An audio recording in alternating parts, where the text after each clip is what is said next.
This is episode 49 of a series where we examine the cut content, design, and development of Fallout New Vegas. The quest Someone to Watch Over Me was designed by Jorge Salgado and takes place in the slums of North Vegas. After getting rid of some troublemakers for Crandon, he sends the player to help the Hostetler family. This part has a notable amount that was cut from it, and for the sake of comparison, the final quest follows this path. Mrs. Hostetler is worried about her daughter Alice's new friends and sends the player to North Vegas to spy on her. Jules tells the player that Alice has been seen with Andy Scobb, a ghoul who hangs out with his gang at a dilapidated hotel known as the Grave. After investigating Andy's room, the player finds a note revealing that Alice's father, Don, brings home a large amount of caps from his job each night at Crimson Caravan. Not just that, but Andy and his pals are manipulating Alice into robbing her parents. As the player goes to exit the grave, Andy confronts them, and you can lie to avoid combat, kill him, or make a deal to help Alice steal the caps. When the player returns to the Hostetler home, Alice has already begun the robbery, and Mrs. Hostetler has locked herself in her room. Alice initiates conversation, and depending on the player's dialogue choices, there are several different outcomes. Alice either continues the robbery, kills her mother, and runs away from home, reconsiders the robbery and runs away, decides to stay at home instead of following her dreams, or dies. It's one of the darkest quests in New Vegas, and it also contains one of the game's best conversations. Alice throws her arms up in frustration, reads Andy's note, flicks the player off, and combined with Zoe Bell's voice acting, this sequence is truly dope. If the player kills Alice, Mrs. Hostetler runs out from the locked room, but before attacking, she stops to mourn her dead daughter. Oh no. Alice. Alice, baby. I'm sorry. So sorry. There's no major factions involved here, no overarching plot threads or grand set pieces, and yet, I can't think of many moments in the entire series that are as powerful. If Alice runs away from home, she travels to Aerotech Office Park and says a new greeting. Good to see you again. I'm just passing through here. Staying at this refugee camp under the wing of NCR thugs is the last thing on my mind. If the player travels to Boulder City after this point, a script moves her to a marker not far from the memorial where she says another greeting. Hey there. I'm on my way to Novak to find a new home, even if it lasts just a little while. See you around. From here, an AI package takes Alice across the wasteland to a house in Novak Abandoned Shack. If the player finds her here, this final greeting is now played, and it's the happiest ending to an otherwise tragic quest. Hello again. Well, this is my place now. With time, I'll turn it into a good home. At least, that's what's supposed to happen, but I couldn't get Alice to appear in Boulder City despite multiple attempts. That's the way it's coded to happen, but it seems that triggering it is kind of random. However, it seems she wasn't always going to end up in Novak. Both Alice and Andy have unused AI packages that would take them to a house in Prem Generic House 01. These AI packages use an unused variable in the North Vegas quest script, Ghoul Dealt With, Ghoul Run Off, and Ghoul and Daughter Helped.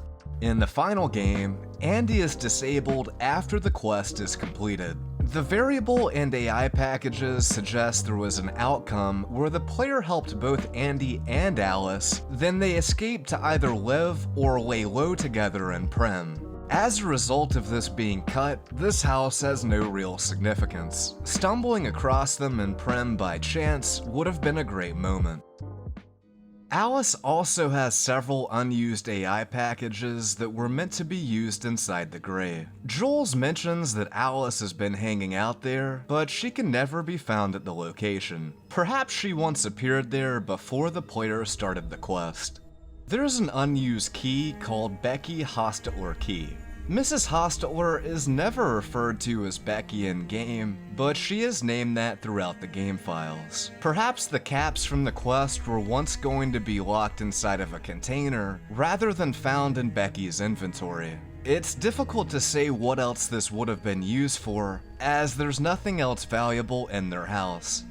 This quest also has a notable bug that occurs after choosing the player line. Only you can answer that. This causes Alice to run away, and the player is given the objective to speak to Mrs. Hostetler. But if the player doesn't speak to her and instead follows Alice outside, a catastrophic series of events are triggered. The game autosaves as the player enters the wasteland. Alice is struck down by the invisible hand of Todd Howard. The quest fails, and the player loses karma. Medal.